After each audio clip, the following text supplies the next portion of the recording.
Thank you.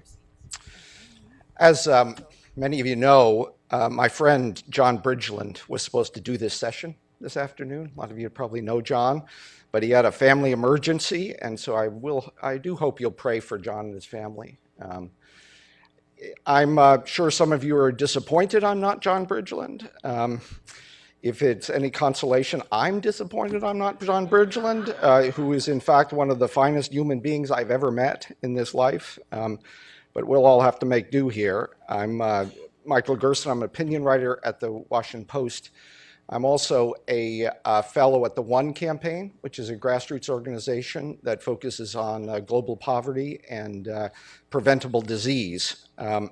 Let me just start by saying how much respect I have for all of the organizations, all of the providers and advocates and thought leaders that are represented here today. From the time I worked on poverty policy on Capitol Hill many years ago, working for an Indiana senator, I've seen how Catholic Charities and other groups have changed lives and transformed communities year in and year out. And I wanted to say a special thanks to all the Bread for the World people here today, where I'm on the board, who are trying to keep hunger and poverty on the front burner of our politics at every level. That is not always an easy task. I know a lot of political advisors and pollsters, both Republican and Democrat, and they will generally tell candidates to talk about focusing on the middle class. That's, after all, where the votes are. And this often amounts to a strange biblical revision. Blessed are the middle class, for they shall receive the largest tax breaks. Often the poor and the working class and the homeless and the physically and intellectually disabled and the exploited and abused don't get as much attention. I think and hope that we're seeing a few signs of thaw in this discussion. People are, at least here in Washington, starting to use the words equal opportunity and social mobility and poverty. I think our politics remains too dysfunctional to support much creative policy on these issues right now, but the topic at least is being addressed, and I hope you don't give up on Washington, which is in essence giving up on self-government at the federal level, which we can't do. But this discussion is taking place on many different levels, and I know Republicans and Democrats, governors and others who want a discussion about building opportunity and strengthening social capital and dealing with the economic effects of globalization and technology, and very difficult set of issues. But this discussion is not going to be productive without hearing and taking seriously the perspective of people in this room, the people closest to the problem, the people shaping the answers, the people who respect and listen to the poor themselves and bring their voices to the discussion that we're having. So that's our goal for the last session. This is a question and answer session, but I'm not answering the questions. You're going to bring some perspective from the day's events, raise some questions, and I hope other people will take those questions seriously and answer them. I think a lot of you have probably been listening most of the day. This is your chance now to talk, and I hope you'll take advantage of that. We're going to be taking questions here. We're going to have some questions from online as well, and comments from online as well. And as you're thinking now, I hope you'll consider a few questions about anything that you heard today that changed or shaped your thinking, which I think would be interesting for me to hear. Has anything changed your mind? Have you learned some things that you didn't know before? What are the key factors that aren't being taken seriously in this debate? And then maybe some of you who are service providers or individuals themselves who have programs that are addressing needs that you would like to share. And talk about how it relates to this debate. So I hope you'll give that a little thought, and we will both, we'll send around a microphone for those who want to make comments, and then we'll also do some online as well. Please, start us out. Well, my name is Jatrice Martel Gator, and I'm with Volunteers of America. First of all, this was amazing today. And one of the things I really liked was a lot of talk about case management and how important that is.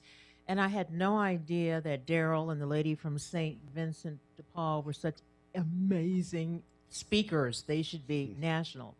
Now, one of the things that I want to talk about is that I really think that right now the House Ways and Means Committee is going to be used as a very complex way to restructure what we have to offer people who are poor in this country through the tax code. That's going to be very difficult to talk about because one, most people don't understand the tax code. It's very boring and complex. And how are we going to mobilize around that? I think that faith-based organizations and human service organizations have a special kind of entree in because most of the people consider themselves to be faith-based people, but they are reading a different Bible and a different Torah than most of the other people that we know are reading.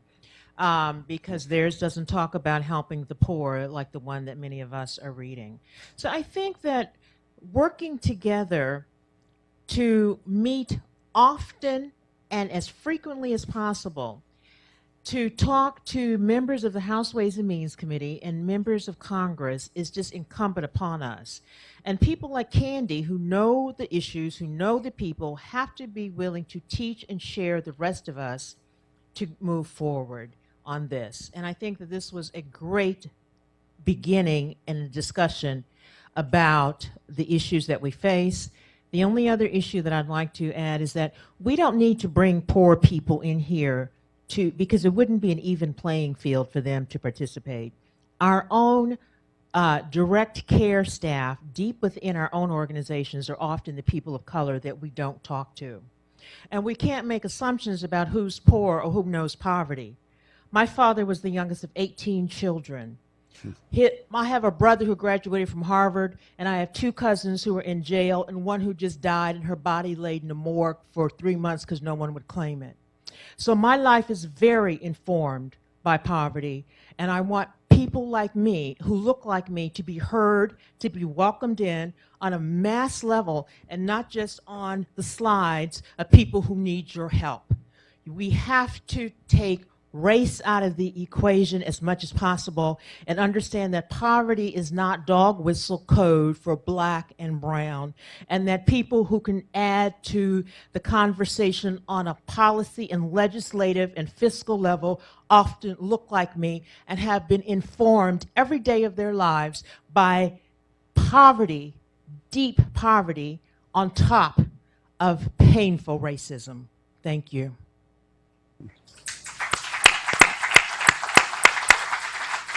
In the back.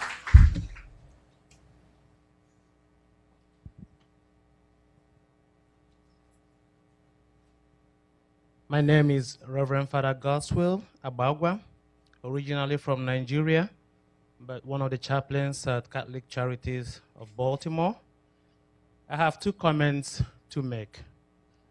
Number one has to do with making the war against poverty a priority. And I think that is one thing that I found very interesting at this gathering. And I wanted to suggest that one of the ways we can do this is by changing the ways that we evaluate success, that we talk about success, that we talk about achievement, and how we make people important in the society. Currently, we see success in America in terms of how much money we have made, in terms of power you have, in terms of access you have. Tune into CNN, TV, anything, they'll say, okay, he was $2 billion. He made $500 million for his company last year. He is the director, CEO of this. We need to change that language and start including achievements in the area of human services. How about if we say, okay, well, the owner of Facebook moved 300 people out of poverty this year. How about the owner of the director of GM, provided 300 million days to people in his community this year. We want to make it an asset. We want to make it important. We want to make it a priority in the minds of leaders. And there are so many ways we can do this. Catholic Charities trying to move a bill and trying to influence the government. We can include this in legislation, the way we talk about achievement in the society, and even in the schools. Our kids want to be medical doctors, engineers, basketball players because of the amount of money they make, not necessarily because of how they are touching human lives and changing society. And that's number one comment. Number two, in addition to what my sister here has said also, each time we talk about poverty in America, well, I wouldn't say each time, most of the times, and even during this conference, we see that the pictures we use when we show poor people are black people. Most times, just look at the pictures. When you show on TV, when we talk about poverty, you're going to see the picture of a black child. But I was very surprised to hear this morning from the senator that spoke that also white people, there are poor people among them. And as a priest in a parish, I have seen many white people come to beg me for money after Mass. So how about we also include an inclusive picture? Because then people who are making decisions, if they don't see that if they see that only a particular people are poor, some of them who are not humane or who are not compassionate may not care to make changes. But if they see that poverty is something that everyone is suffering and everyone is facing, that might also move them to make a difference. So let us also change the language about how we talk about people who are poor. Many people are poor, whites, black, Latinos, and all over the world, but we don't present it that way. And I think that's why something, much is not changing, maybe in Washington and some other places. Thank you. I think we'll hear from the online right now. Yes, I have a question from Neil from the webcast. How do we get families motivated to utilize programs that educate on the topic of financial literacy? Okay. There must be somebody here that's an expert on financial literacy and those issues and how we get families involved in those programs. Anyone part of what they do?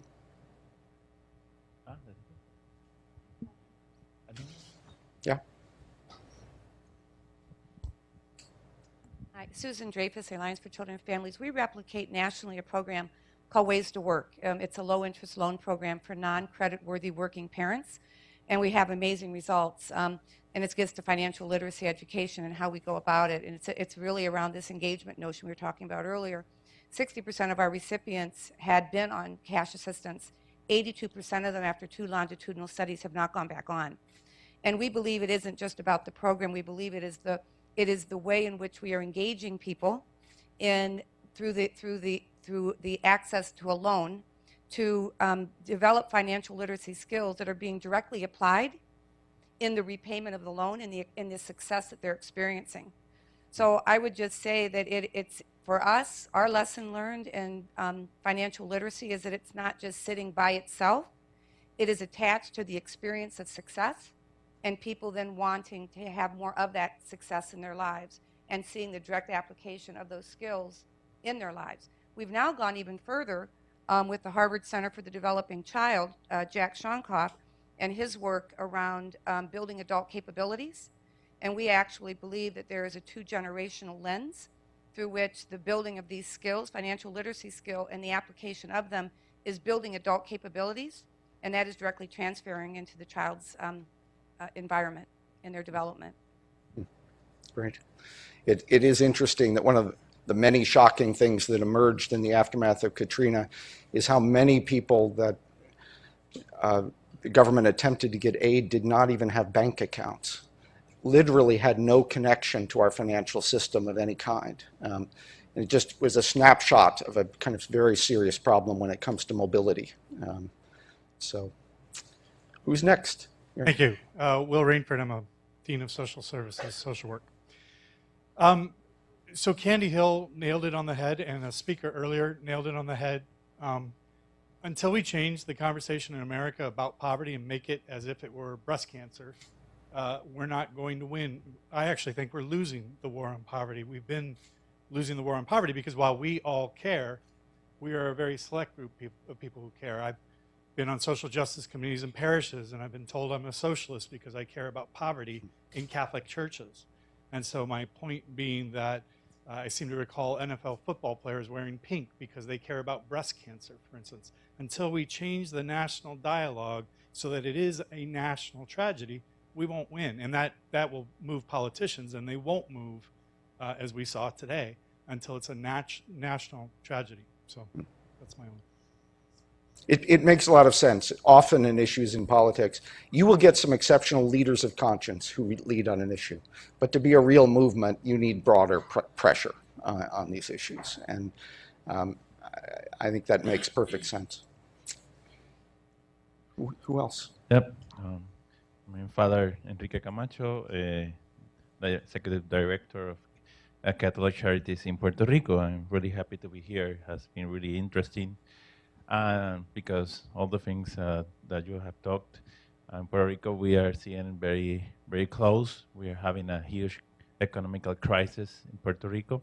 And I wanted to talk something that is really important about this thing is that the migration. There is a lot of people that can't have, they are not able to have employment in their cities, like in Puerto Rico, and they are moving to other places, and that's really a challenge. In Puerto Rico, for example, there has been in the last 10 years about 500,000 people that have moved to the States. But that is happening in other cities that we know in the States, like in Detroit or cities in California, that we know that they are broke like Puerto Rico. No, that's a huge problem that we have to face. No, and the other thing, it was really a question that I had because it's really interesting what Candy said about case management. But I wanted to know what's the difference. Well, we can make it. What is the difference between the term case management and social work? What's the difference, no, of what a social worker does and the difference between what is called case management? Anyone want to address that specific issue?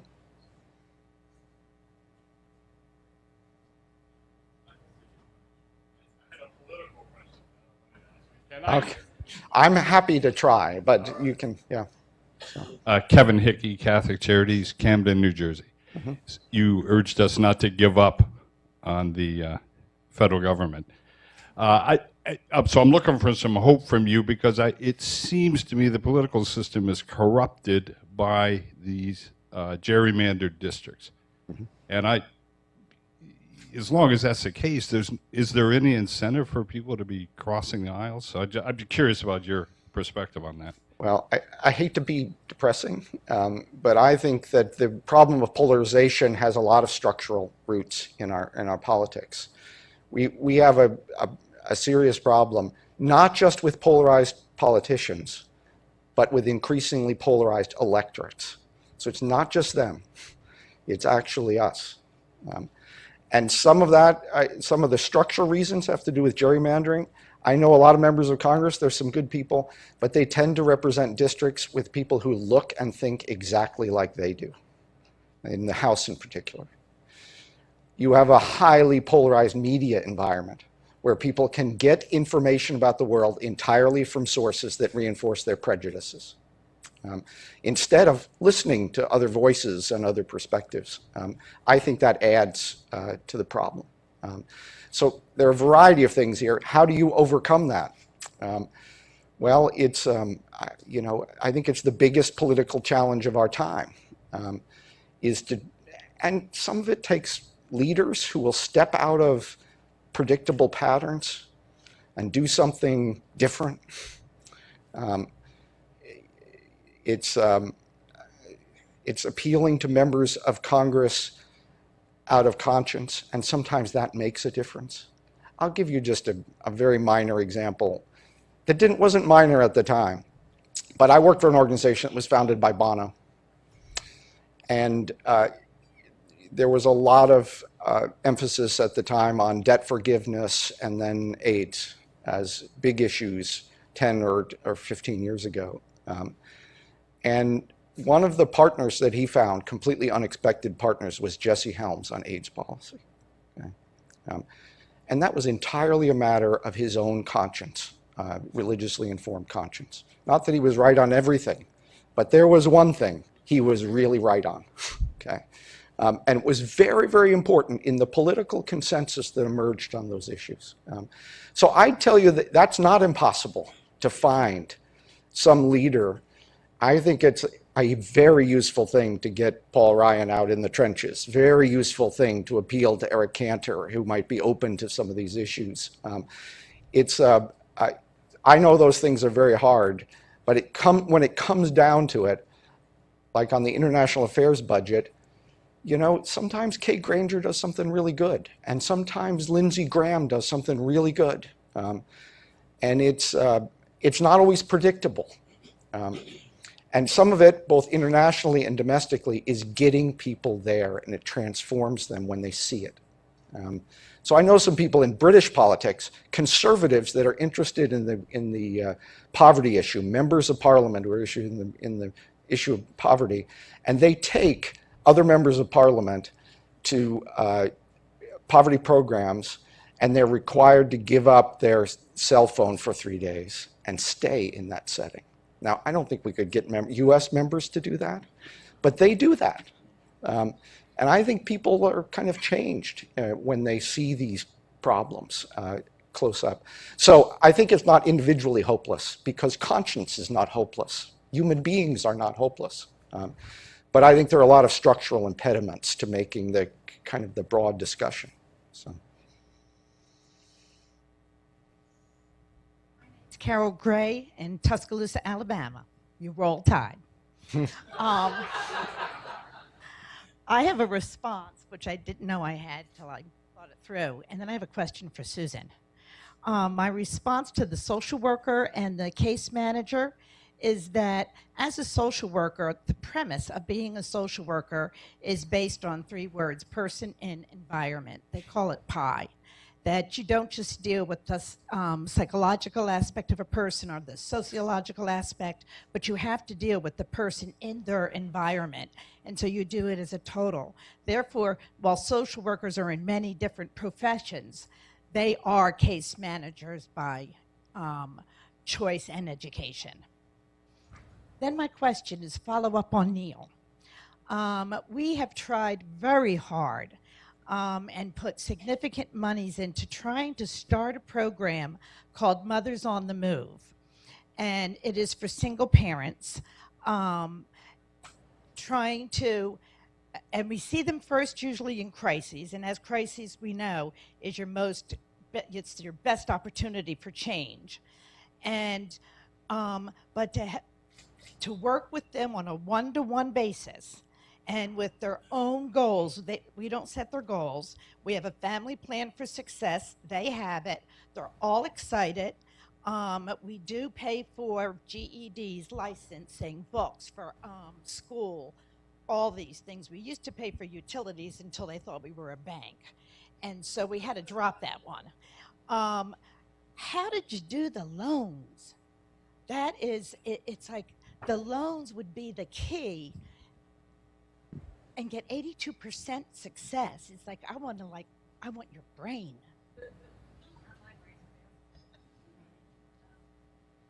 So what she's referring to is our Ways to Work program, and we are actually a CDFI. So we're one of the 1,000 community development financial institutions in the country. And so I would tell you that I'd like to talk with you about how we might extend our loans to your Mothers on the Move. But so there you go. Action.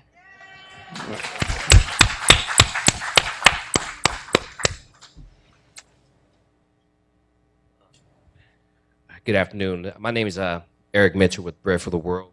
And part of the political argument, I mean, and it's great that we're all here conversing about this issue and talking, but at some point it's the now what?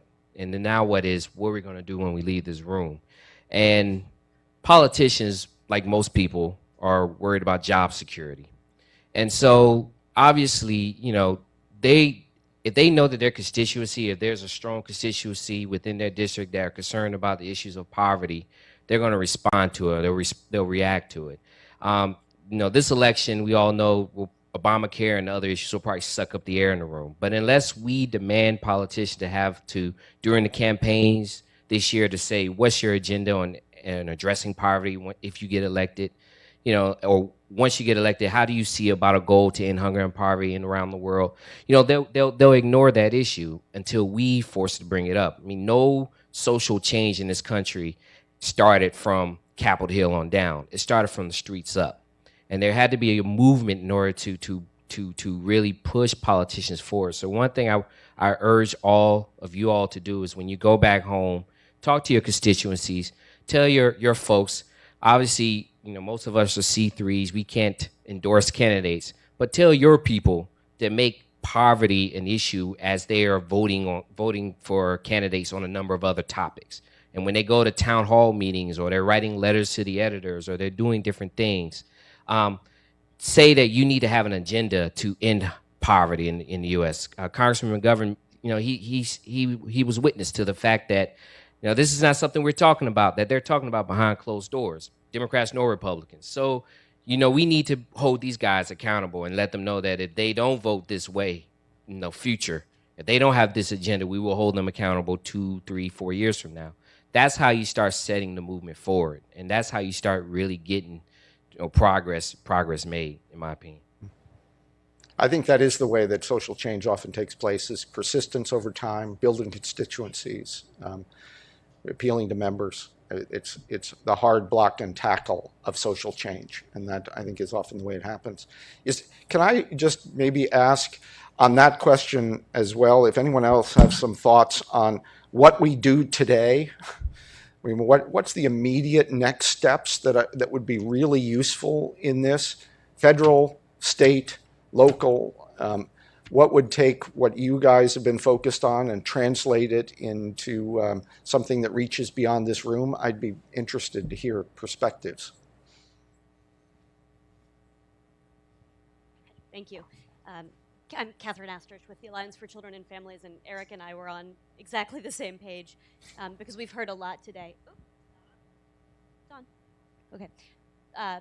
Because we've heard a lot today about the importance of getting people back and engaging people authentically and getting members of Congress or anyone in a position to make policy decisions back into the homes and into the places where poverty resides. Because I honestly can't believe that some of our policymakers would make the decisions they do make if they understood what poverty really looks like. I can't believe that there are that many people out there that would do both of those things. So we've got a network of 500 some nonprofit human serving providers around the country. I know a lot of people in this room have their own networks. So I guess my suggestion would be that before this next round of elections, and there's increasing likelihood, right, that we'll have 2 houses of Congress governed by the Republican Party, and what that means, and we've all talked about the Ryan budget today and what that means, is if other people would be interested in working with us to try and see if we can get every member of Congress into a home where poverty resides and learn about that. So.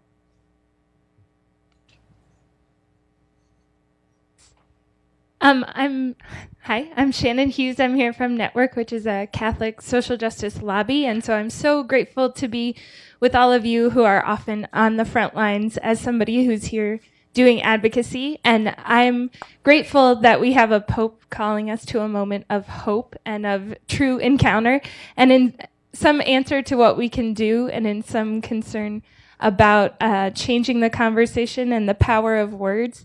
I think that while we've heard some really negative language around poverty, some of these programs and these people are what I am most proud of about the communities that I reside in. When I see people making change and taking strides and making use of what little programmatic support they can find, and piecing that together, it's what gets me excited, and it's what makes me excited about our federal government and about those supports in place.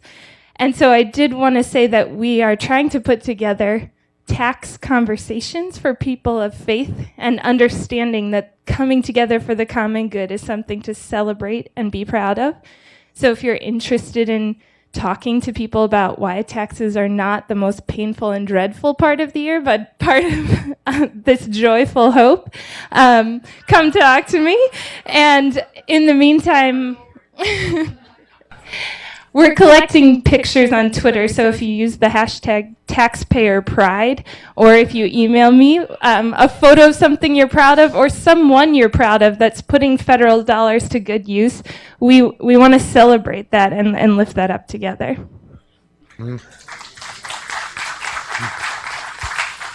Hi, I'm Greg Kepperly from Catholic Charities.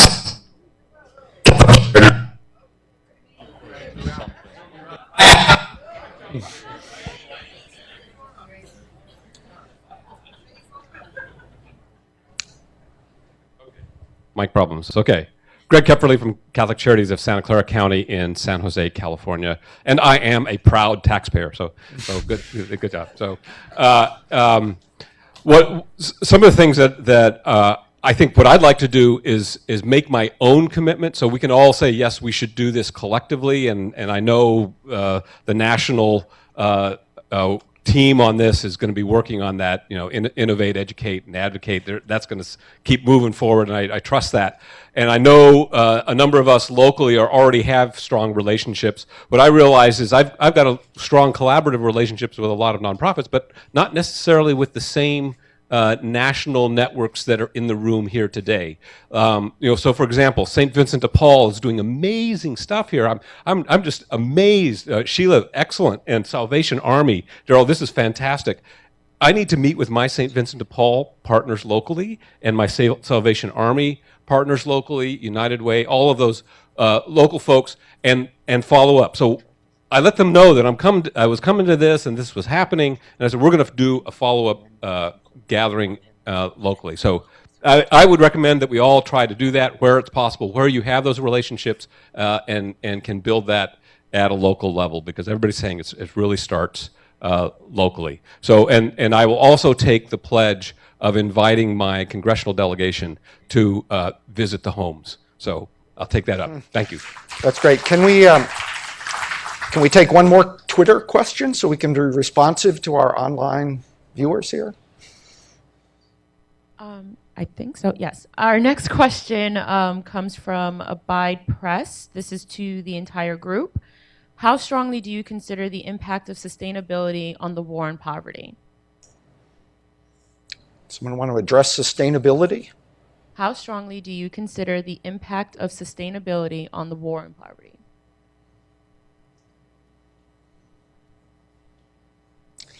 Anyone have any ideas there?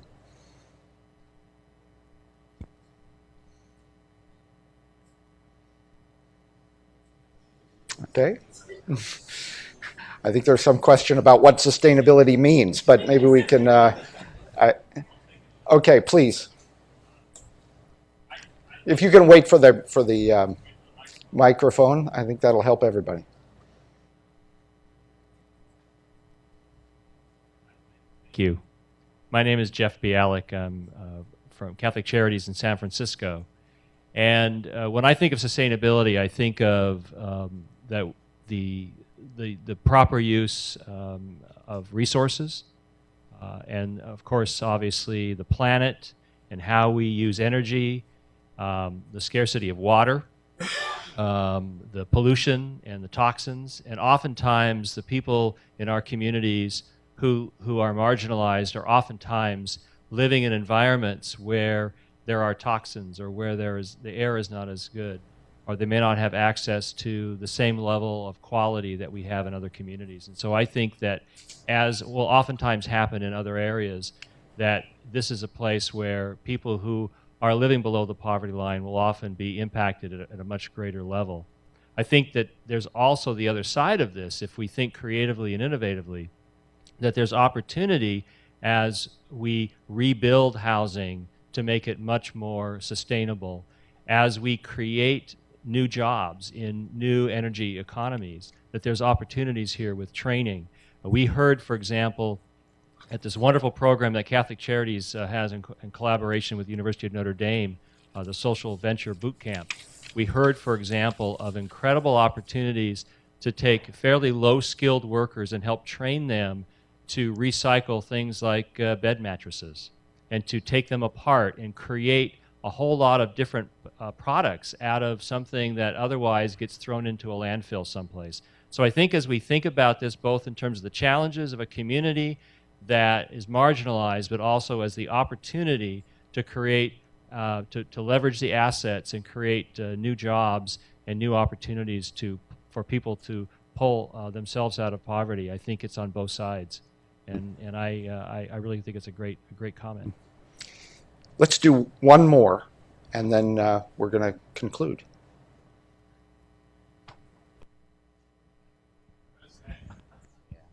I'm going to cause trouble. Whoops.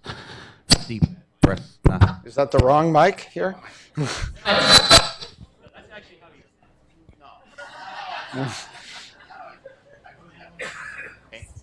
All right, there you go. That's it. Okay. Steve Bresnahan, St. Cloud, Minnesota. This just struck me, and this is maybe part of, maybe this is part of the challenge, I'll just say it. How many times have we heard about we need to change our language, and we need to change and reframe, and what are we calling it?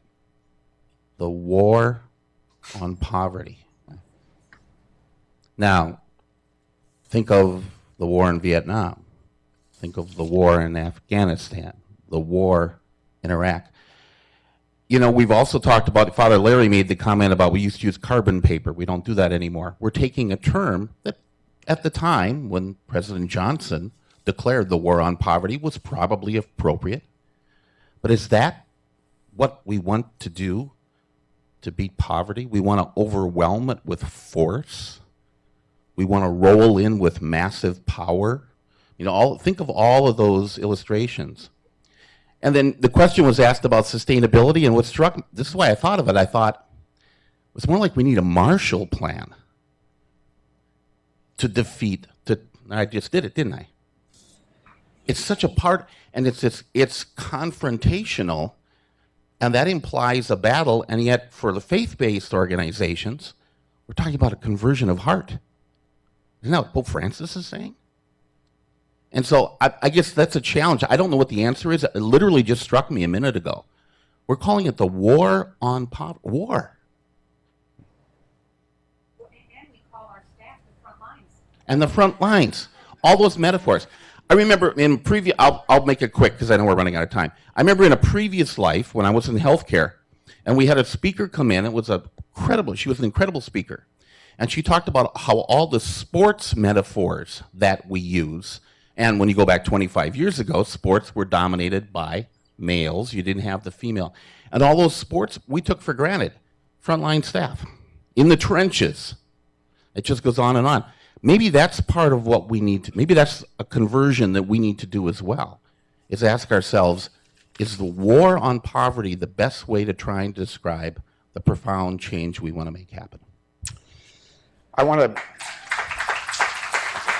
I would just thank you, all of the speakers, for a very high quality discussion, and I'd like to welcome Susan Dreyfus to the stage for some final remarks. Thank you so much. Thank you. I'm not sure why Father Larry gave me this incredible honor to make these closing remarks, and I will be very, very brief because we've had a long day together. Father Larry, thank you. Thank you for today. Thank you for challenging us all to think anew. And to our gentleman from St. Cloud, I say amen. But Father Larry, thank you very much on behalf of all of us and everyone that's on the webcast with us today. I also want to recognize Sister Linda Jankowski, who is here. She is the chair of Catholic Charities. She's been the chair of every one of my boards. She kind of gets around, but she's an amazing change agent out there in our sector, Sister Linda.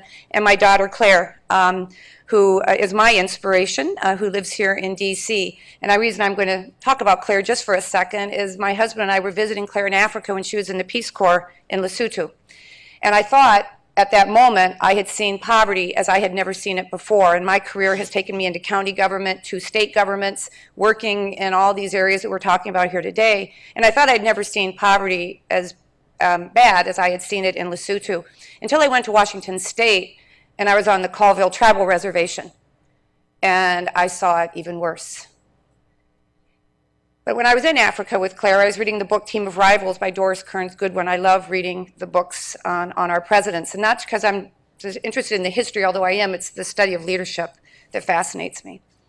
And if you look at Abraham Lincoln's writings in the 1860s, and I'm going to paraphrase because this is not a direct quote, but when you paraphrase all of his writings around poverty, now the president would always say the poor. He used the term the poor a lot, and I guess I ask all of you today, let's stop that. Aren't they our neighbors?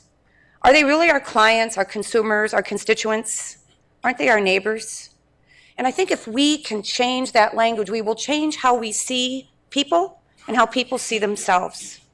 But basically, Abraham Lincoln, I'm paraphrasing what he said the poor, and I'd say all people, all neighbors, have to experience success. I said experience success. And experience sometimes is how you define success, not how I might define success. Have to experience success to believe there is a future they can influence. And then if you listen to Cass Sussman, the Harvard behavioral economist, he will tell you people have to see their future self. Folks, the sustainability of what we're about is the war on poverty, from my perspective, was yesterday. I believe that what we are now about is the prosperous America. What we are now about is the human capital development of this country, and we need all hands on deck. Every day there are 11,000 children born in America. Every day there are 10,000 of us baby boomers who are turning 65. And by 2050, we will have 21% people in this country over the age of 65, and only 18% will be children under the age of 15. America can afford to lose no one. I believe what we are about is lifting all people to be part of this great country and to enjoy prosperity as they define it for themselves and for their families. But it's going to challenge us. And in fact, I love the quote, we've got to step out of our predictable patterns. I'm going to ask you all to join together, that we all join together and we do a couple of things. First of all, are we ready to move from issue-based advocacy to values-based advocacy? Are we ready to mobilize millions of voices? We may not have billions of dollars, but we've got millions of voices. And I think, someone from the public sector, I always used to say to my nonprofit colleagues, I've got wonderful colleagues from Catholic Charities out in Washington State that I just fell in love with my time out there. I always used to say to my nonprofit colleagues in my public sector work, you overestimate what it takes to affect public policy and you underestimate your ability to influence it. And every time you do that, you're just stuck. We have an incredible mobilization opportunity, all of us together. But it's going to require me, when you have an opportunity to maybe move the needle on early childhood education, and maybe that's not in my priorities, I've got to be ready to step up and help you get that done. Because it's about our values now. So part of what I think we're all challenged here about is moving from program thinking to social change thinking. Are we ready inside DC and mobilizing the millions of voices that are around all of us as national organizations and community-based organizations around this country to understand that first and foremost, I say this all the time to remind myself and to remind our network, at the end of the day, we are advocates first and service providers second, whether that's for the individual child, the family, the neighborhood, the community, the state, or the nation overall. We are advocates first and service providers second. I'm afraid for so many in our sector, we've lost that. We've lost that clarity and understanding. And we've got to move from issues-based advocacy to values-based advocacy. And I'd say, Father Larry, if you have started anything here today, I hope you have started a movement that it is no longer about the war on poverty. It's about seeing the human potential in every human being by virtue of breathing a breath of air in the United States of America. And we cannot rest until all people are participating in the vibrancy of this country. I think it's what pulls Republicans and Democrats together. I think it's what takes us from the divisiveness of this issue to seeing all people through their true strengths and potentials, their potential, and again, recognizing that we really, at the end of the day, our country is on an unsustainable path if all hands aren't on deck in terms of education achievement, in terms of opportunities to be successful in employment, and the ability to raise strong and healthy families. So blessings to you all. We've got to get this done, but it's going to take all of us to step outside of our comfort zone. We're ready at the Alliance. We'll be ready to do it, and I'm sure everybody in this room will as well. Thank you.